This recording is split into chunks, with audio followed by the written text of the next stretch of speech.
হই, তাহলে সেদিন আর বেশি দূরে নয় যেদিন আমাদেরকে নিজ ভূমিতেই হয়তো ফিলিস্তিনিদের ভাগ্যবরণ করতে হবে। সেই আলামত ইতোমধ্যেই স্পষ্ট হয়ে উঠেছে। সুতরাং বাংলাদেশের পক্ষের শক্তি, গণতন্ত্রের পক্ষের শক্তিকে অবশ্যই ঐক্যবদ্ধ থাকতে হবে।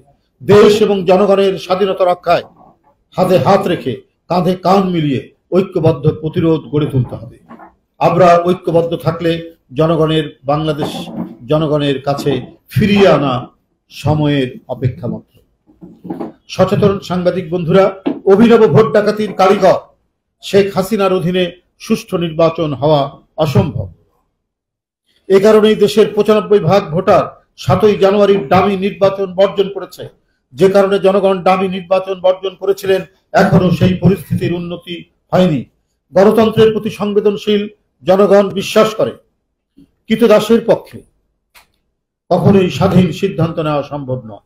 এরপরও অধঃপতিত নির্বাচন কমিশন এবার উপজেলা নির্বাচনের নামে প্রহসন শুরু করে দিয়েছে। আওয়ামী লীগের ইচ্ছের বাইরে নির্বাচন কমিশনেরও সিদ্ধান্ত নেয়ার ক্ষমতা নেই। স্বৈরাচারী হাসিনা দেশের নির্বাচনী ব্যবস্থাকে সম্পূর্ণ ভঙ্গুর করে দিয়েছে। জাতীয় কিংবা স্থানীয় নির্বাচন, যে কোনো নির্বাচনেই আওয়ামী লীগের মনোনয়ন প্রত্যাশীরা বিশ্বাস করে কোনোভাবে দলীয় মনোনয়ন আদায় করতে পারলেই তাদের বিজয় নিশ্চিত। বিজয়ী হিসাবে ঘোষিত হতে তাদের শুধু কোনো রকম নির্বাচনের দিনটি পার করার অপেক্ষা মাত্র। সুতরাং ফ্যাসিবাদী সরকারের আমলে চলমান উপজেলা নির্বাচনের নামে প্রহসনে অংশ নেওয়ার কোনো যৌক্তিক কারণ রয়েছে বলে গণতন্ত্রকামী জনগণ মনে করে না।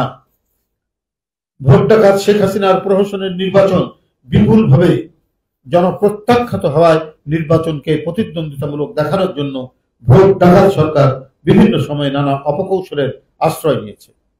কখনো নিজ দলের একজনের বিরুদ্ধে আরেকজন ডামি প্রার্থীকে লেলিয়ে দিয়েছে, কখনো স্থানীয় নির্বাচনে দলীয় প্রতীক চালু করেছে, আবার প্রতীক বাতিল করে দিয়ে নিজেরাই উপজেলা নির্বাচনের নাটক জমানোর অপচেষ্টায় লিপ্ত হয়েছে। তবে এসব করে গণতন্ত্রকামী জনগণকে বিভ্রান্ত করা যাবে না। গণতন্ত্রের পক্ষের শক্তি, বাংলাদেশের পক্ষের শক্তি ভোট ডাকাত শেখ হাসিনার পাতা ফাঁদে পা দেবে না। দেশের গণতন্ত্রকামী জনগণ মনে করে তির্বাচনের নামে প্রহসনের অংশীদার না হয় বরং শেখ হাসিনার ভোট ডাকাতির বিরুদ্ধে সর্বোত্তম প্রতিবাদ। বন্ধুগণ, তিরোহিত করা হয়েছে ভোটাধিকার।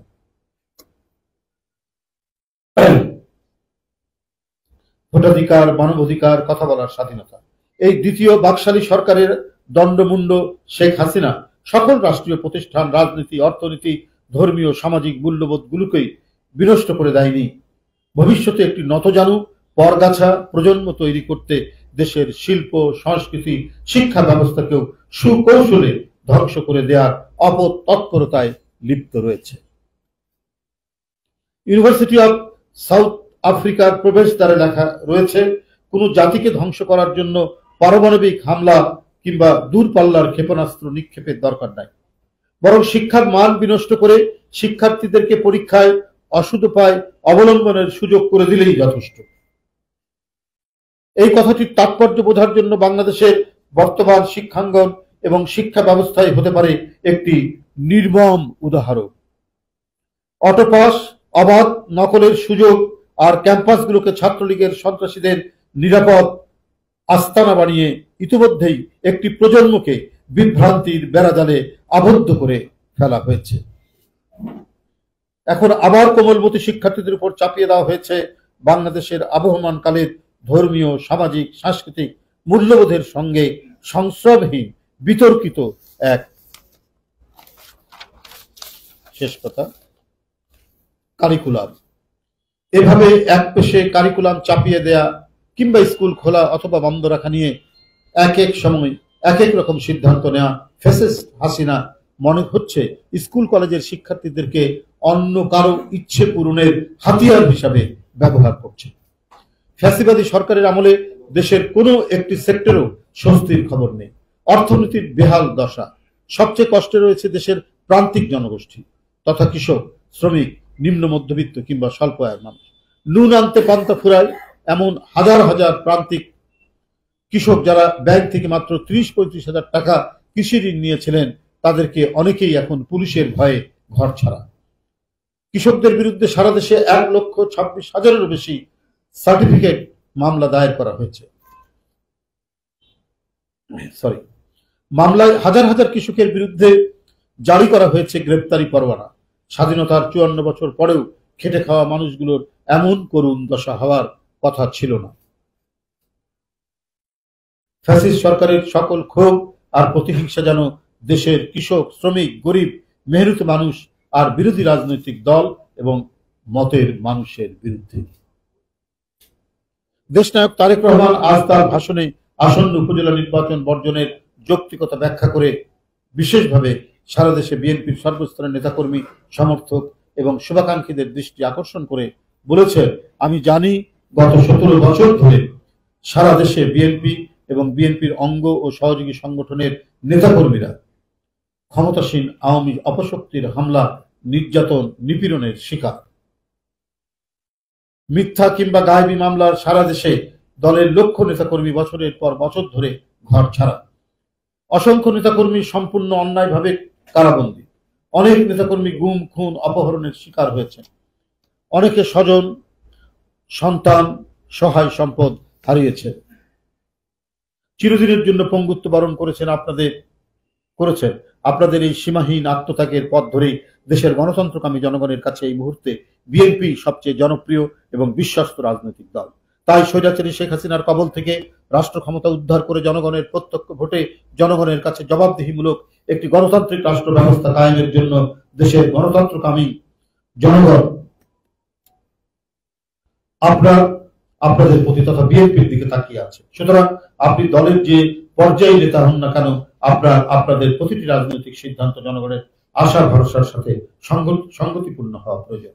এই বাস্তবতায় বিএনপি মনে করে ক্ষমতালিপ্সু হাসিনার অধীনে উপজেলা নির্বাচনে আপনাদের অংশগ্রহণ কখনোই গণতন্ত্রকামী জনগণের আশা আকাঙ্ক্ষার সঙ্গে সংগতিপূর্ণ হতে পারে না। ফলে সার্বিক বিবেচনায় বিএনপি এবং গণতন্ত্রের পক্ষে সকল রাজনৈতিক দল 7ই জানুয়ারি ডামি নির্বাচনের মতো এবার ডামি উপজেলা নির্বাচনও বর্জন করেছে। এটি সত্য। দেশের ফ্যাসিবাদী শাসনের অবসান ঘটাতে দেশের গণতন্ত্রগামী জনগণ আপনাদেরকে জনপ্রতিনিধি হিসেবে দেখতে চায়। কিন্তু শেখ হাসিনা 2018 সালের মতোই জনগণের ভোট ডাকাতি করে নিয়ে যাবে। এ কারণে দেশের 95% বেশি ভোটার 7ই জানুয়ারি ডামি নির্বাচন বর্জন করেছে। তবে এই ভোটাররা জাতীয় কিংবা স্থানীয় নির্বাচনে অবাধ, সুষ্ঠু এবং নিরপেক্ষ নির্বাচনে ভোট দেওয়ার সুযোগ পেলে বিএনপি তথা গণতন্ত্রের পক্ষের প্রার্থীকেই ভোট দিয়ে বিজয়ী করবে। জনরায়ে সারা দেশে বিএনপি সহ গণতন্ত্রের পক্ষের রাজনৈতিক দলের প্রার্থী তথা আপনারাই বিজয়ী হবে। বাংলাদেশের পক্ষের গণতন্ত্রের পক্ষে একজন প্রতিনিধি হিসাবে কিংবা একজন নেতা হিসাবে আপনারা প্রত্যেকেই যিনি যার এলাকায় বিএনপির জনপ্রিয়তায় জোয়ার টের পান, উপলব্ধি করতে পারেন। এই উপলব্ধি থেকেই হয়তো আপনাদের কারো কারো মনে উপজেলা নির্বাচনে প্রার্থী হওয়ার ব্যাপারে আগ্রহ সৃষ্টি হয়ে থাকতে পারে। আমি অবশ্যই আপনাদের এই উপলব্ধি অনুধাবন করতে পারি। তবে আরো একটি বিষয় সম্পর্কে আপনাদের সতর্ক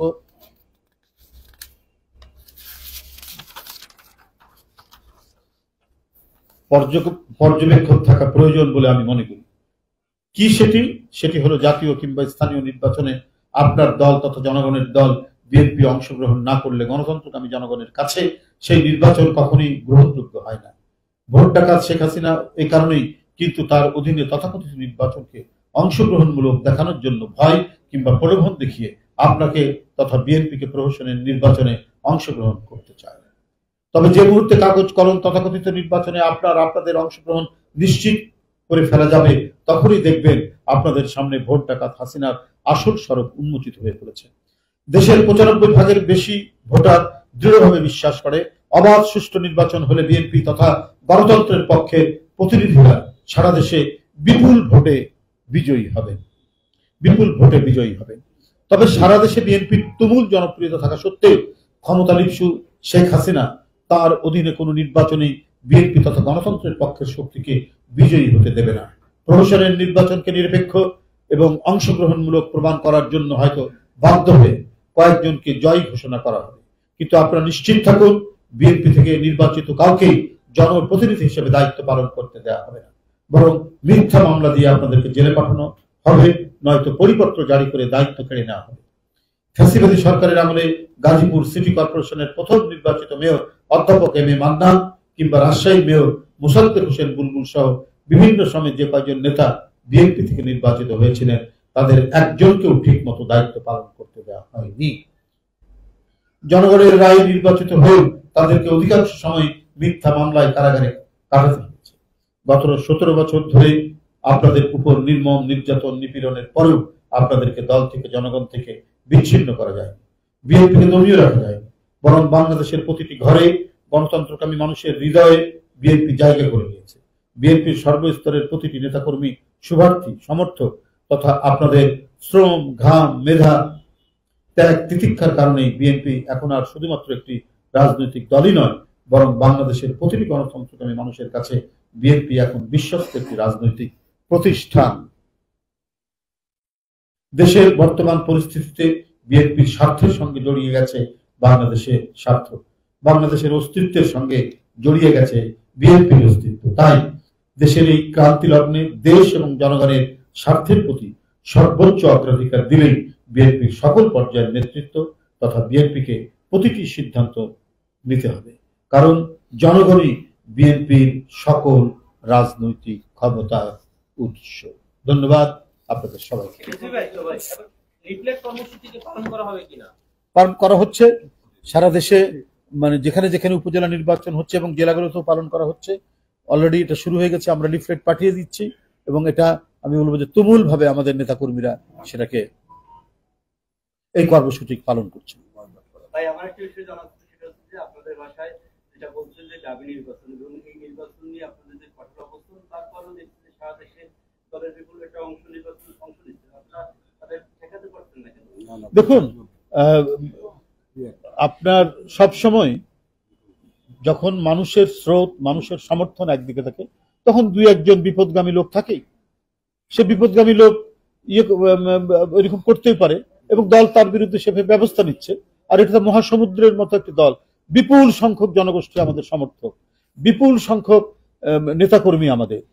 তো এইরকম একটি মানে ভোট হরণের একটি দেশে, যেখানে আওয়ামী লীগ ক্ষমতায়, যারা ভোট বিশ্বাস করে না, সুষ্ঠু নির্বাচন বিশ্বাস করে না, তাদের অধীনে যারা নির্বাচন করতে চায়, তারা তো মূর্খের স্বর্গে বাস করে। ওরা সেটা টের পায় না, মানে কোন ধরনের হয়তো একটা মানে